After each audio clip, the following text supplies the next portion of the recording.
रतन टाटा अब इस दुनिया में नहीं है। देश उनको नमन कर रहा है और याद कर रहा है। दरअसल रतन टाटा सिर्फ इसलिए याद नहीं किए जा रहे कि वो एक सफल कारोबारी थे, बल्कि वो इसलिए भी याद किए जा रहे हैं क्योंकि वो सबके रतन थे और इसके पीछे की जो वजहें थी उन्हें रतन टाटा की इन अनसुनी अनजानी कहानियों के जरिए सुनिए।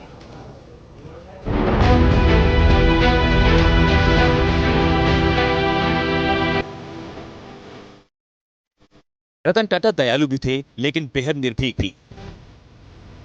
रतन टाटा की हिम्मत की एक कहानी साल 1980 की है, जब मुंबई में मौजूद कंपनियों के कर्मचारी यूनियन पर गैंगस्टर की नजरें लगी रहती थी। ऐसा ही एक वाकया हुआ टाटा की कंपनी के साथ, जब एक गैंगस्टर टाटा के कर्मचारियों को लगातार परेशान कर रहा था, उनसे रंगदारी मांग रहा था। गैंगस्टर इस कोशिश में था कि टाटा यूनियन को अपने कब्जे में कर ले। यूनियन के कर्मचारी भी डरे हुए थे। लेकिन जब रतन टाटा को इसकी खबर लगी तो वो अपने कर्मचारियों के लिए खुद गैंगस्टर से भिड़ने को तैयार हो गए। रतन टाटा कंपनी के प्लांट में कई दिनों तक डटे रहे। उनकी ही बदौलत कर्मचारियों में गैंगस्टर का खौफ खत्म हुआ और फिर गैंगस्टर को गिरफ्तार भी कर लिया गया।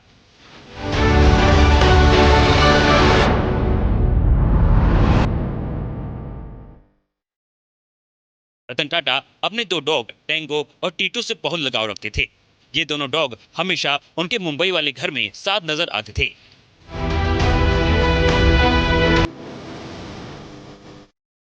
बात 2018 की है। रतन टाटा को लंदन के बकिंगम पैलेस में लाइफ टाइम अचीवमेंट से सम्मानित किया जाना था।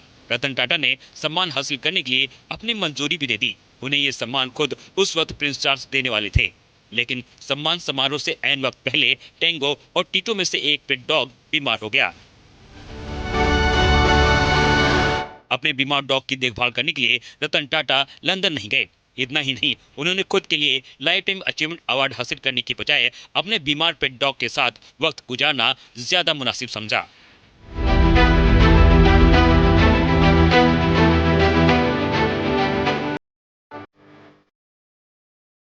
The man was something else, whether it was his staff, whether it was his dogs. I've often said this about how he refused an invitation by King Charles, then Prince Charles, to go to Buckingham Palace to receive a lifetime achievement because Tito, one of his dogs, was unwell. That shows you character. Mumbai का ताज hotel Tata group का crown jewel माना जाता है। यहाँ दुनिया भर के celebrity आते हैं और ठहरते हैं। लेकिन रतन टाटा का एनिमल लव पूरी दुनिया जानती है। जिस होटल में नामचीन हस्तियों का जमावड़ा लगा रहता है, वहां रतन टाटा ने ताकीद की थी कि अगर कोई आवारा पशु होटल परिसर में आता है तो उसकी पूरी देखभाल की जाए, न कि उसे भगा दिया जाए। रतन टाटा का पशु प्रेम हैरान करने वाला था। वो सभी प्राणियों में सम्मान में भरोसा करने वाले व्यक्ति थे।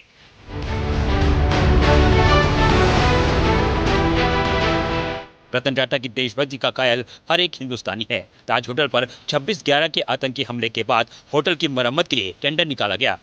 टेंडर पाकिस्तान की कंपनियों ने भी भरा था, लेकिन जैसे रतन टाटा को इसकी खबर लगी, उन्होंने पाकिस्तान की कंपनियों के प्रतिनिधियों से मिलने से इनकार कर दिया। रतन टाटा ने कहा, देश से गद्दारी नहीं कर सकता। साल 2008 में मुंबई के ताज होटल पर हुए जानलेवा आतंकी हमले को कोई नहीं भूल सकता। उस हमले में 166 लोगों की मौत हो गई थी।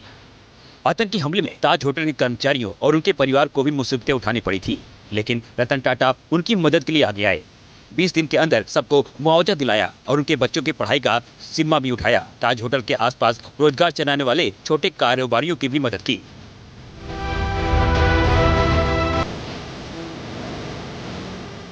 रतन टाटा शादीशुदा नहीं थे, लेकिन ऐसा नहीं था कि उन्हें प्यार नहीं हुआ। रतन टाटा ने खुद माना था कि उन्हें 4 बार मोहब्बत हुई। इनमें से एक बार प्यार अमेरिका के लॉस एंजल्स में रहने वाली एक लड़की से हुआ। उनका प्यार परवान चढ़ा और बात शादी तक पहुंच गई। लेकिन दादी की तबीयत खराब होने की वजह से रतन टाटा को मुंबई वापस आना पड़ा। उन्हें भरोसा था कि लड़की भी भारत आएगी, लेकिन ऐसा नहीं हुआ। इस दौरान जब रतन टाटा मुंबई आए तो अचानक 1962 में भारत और चीन की जंग छिड़ गई। फिर लड़की को परिवार वालों ने भारत जाने से रोक दिया और बाकी की कहानी इतिहास है। रतन टाटा आजीवन कुंवारे रह गए।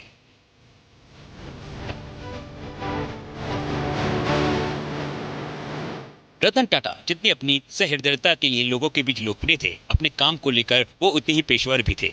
अमेरिका की एक सबसे बड़ी कार कंपनी फोर्ड को उन्होंने जिस तरह बिजनेस का सबक सिखाया, उसे आज कारोबार की दुनिया में किसी लोक कथन की तरह सुनाया जाता है। बात 1998 की है, जब रतन टाटा ने इंडिका कार लॉन्च की, लेकिन ये फैसला घाटे का सौदा साबित हुआ। कर्मचारियों के हित का ख्याल रखते हुए उन्होंने टाटा मोटर्स को फोर्ड के हाथों बेचने का प्लान किया, लेकिन फोर्ड की टीम के सामने उन्हें अपमानित होना पड़ा। फोर्ड ने रतन टाटा से कहा कि जिस बिजनेस की जानकारी नहीं, उसमें हाथ क्यों लगाया। रतन अपमान का घूंट पीकर रह गए, लेकिन 10 साल बाद फोर्ड कंपनी दिवालिया होने की कगार पर पहुंच गई। उसके बाद रतन टाटा ने फोर्ड के 2 सबसे बड़े ब्रांड लैंड रोवर और जगुआर को खरीदकर दुनिया को अपनी कारोबारी ताकत का एहसास दिला दिया। रतन टाटा की ये कहानी आज मैनेजमेंट की दुनिया में एक चैप्टर बन चुकी है।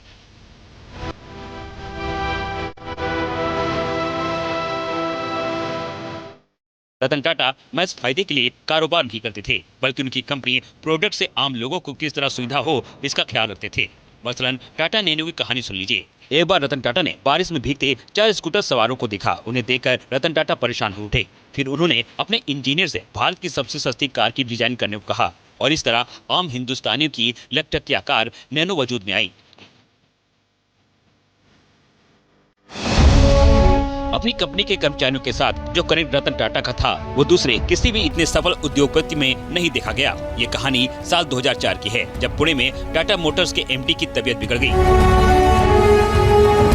उन्हें डॉक्टर ने पुणे से मुंबई रेफर किया, लेकिन रविवार होने की वजह से एयर एम्बुलेंस का इंतजाम नहीं हो सका। रतन टाटा एक ट्रेन पायलट थे। उन्होंने कहा कि वो प्लेन खुद उड़ाकर मुंबई ले जाएंगे। बाद में एयर एम्बुलेंस का इंतजाम हो गया और कर्मचारी की जान बच गई। लेकिन इससे साबित हो गया कि रतन टाटा पेशे से अलग अपने कर्मचारियों का किस हद तक ख्याल रखते थे। रतन टाटा भले ही टाटा के बिजनेस एम्पायर की विरासत संभालने वाले सबसे कामयाब इंडस्ट्रियलिस्ट बने, लेकिन उन्होंने काम की बारीकी किसी आम कर्मचारी की तरह ही सीखी। रतन टाटा ने टाटा कंपनी के बजाय IBM से अपने करियर की शुरुआत की। हालांकि इसकी खबर मिलते ही उस वक्त टाटा कंपनी के चेयरमैन JRD टाटा बेहद नाराज हो गए, और तब रतन टाटा को टाटा कंपनी में नौकरी के लिए रिज्यूम भेजना पड़ा।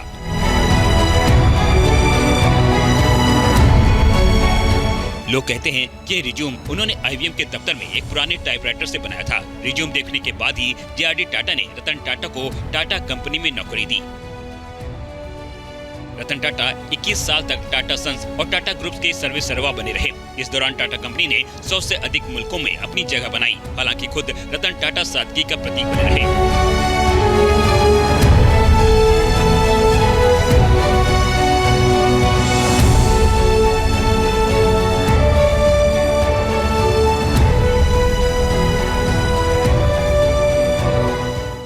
उनका अपना नेटवर्थ 3800 करोड़ रुपए था, जो कंपनी की कुल संपत्ति के 0.50% से भी कम था। मुंबई में उनका बंगला बख्तावर 13,350 स्क्वायर फीट में है, लेकिन इस बंगले में सिर्फ 3 मंजिल हैं, और रतन टाटा यही सादगी से अपने पेट डॉग्स के साथ रहा करते थे। रतन टाटा के निधन के बाद उनकी कई तस्वीरें वायरल हो रही हैं। ये तस्वीरें उनकी सरल जिंदगी की वानगी दिखा रही हैं। जैसे इस तस्वीर को देखिए, इसमें रतन टाटा JRD टाटा के साथ दिखाई दे रहे हैं। JRD टाटा टाटा कंपनी की एक फैक्ट्री में छोटी जीप में बैठे हैं। JRD टाटा कंपनी के सुपरवाइजर और कर्मचारी के साथ बातें कर रहे हैं, लेकिन वही रतन टाटा साधारण पैंट शर्ट पहने जीप में नीचे बैठे हैं। लोग कह रहे हैं कि रतन टाटा किसी भी मौके पर अपने कर्मचारियों को सम्मान देना बखूबी जानते थे। वायरल हो रही दूसरी तस्वीर भी देखिए। ये तस्वीर उस वक्त की है जब अमेरिका में पढ़ाई के दौरान रतन टाटा छुट्टियों में भारत आए थे और टाटा कंपनी के एक प्लांट में विजिट कर रहे थे। तस्वीरों में देखिए रतन टाटा कंपनी के सीनियर अधिकारियों से कुछ सीखने की कोशिश कर रहे हैं। रतन टाटा की जिंदगी बेहद फोकस्ड और नियंत्रित थी। रतन टाटा अपनी कंपनी के मैन पावर को वाकई पावर देना चाहते थे। करीबी लोग बताते हैं कि वो अपने जूनियर कर्मचारियों के लिए भी उपलब्ध रहते थे। रतन टाटा के आसपास कंपनी के कर्मचारियों और सचिव की भीड़ नहीं रहती थी। इसे सुनिए। मीटिंग के लिए नासिक जाते वक्त रतन टाटा की गाड़ी पंक्चर हो गई। उनके साथ सीनियर ऑफिसर इधर उधर टहल रहे थे, लेकिन रतन टाटा पंक्चर बनाने वाले की मदद कर रहे थे।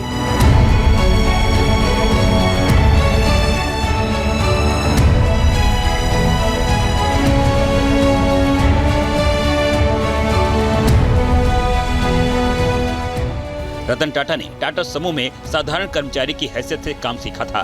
उन्होंने करियर के शुरुआती दिनों में जमशेदपुर की स्टील फैक्ट्री में एक शॉप फ्लोर मजदूर की तरह वक्त गुजारा था। अप्रेंटिसशिप के दौरान रतन टाटा साधारण पोशाक में ही रहते थे।